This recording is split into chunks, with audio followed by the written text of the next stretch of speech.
मतदानापूर्वी मालवणमध्ये मोठी घडामोड. शिवसेना आमदार निलेश राणे मध्यरात्री 1 वाजता पोलीस ठाण्यात. भाजप कार्यकर्त्यांनी पैसे वाटल्याचा राणेंचा आरोप. 1.5 लाखांची रोकड, 2 वाहनं जप्त. 264 नगरपालिका आणि 42 नगरपंचायतींसाठी आज मतदान. अनेक मातब्बरांचं भविष्य मतपेटीत कैद होणार, तर उद्या होणार फैसला.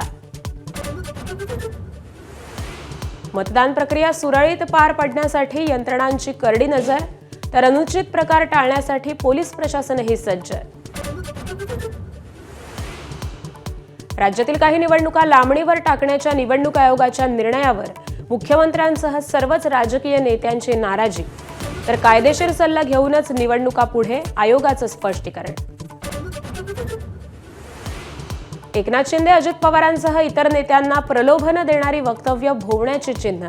20 नेत्यांच्या वक्तव्यांची आयोगाकडून दखल. जिल्हाधिकाऱ्यांकडून अहवाल मागवल्याची सूत्रांची माहिती. एकनाथ शिंदेंसोबतच अजित पवारांचे आमदारही ऑपरेशन लोटसमुळे भाजपच्या गळाला लागणार. विरोधकांचे खळबळजनक आरोप, तर आरोप उत्तर देण्यालायक नाहीत. फडणवीसांकडून राऊत आणि नाना पटोलेंची खिल्ली. एबीपी माझा, उघडा डोळे बघा नीट.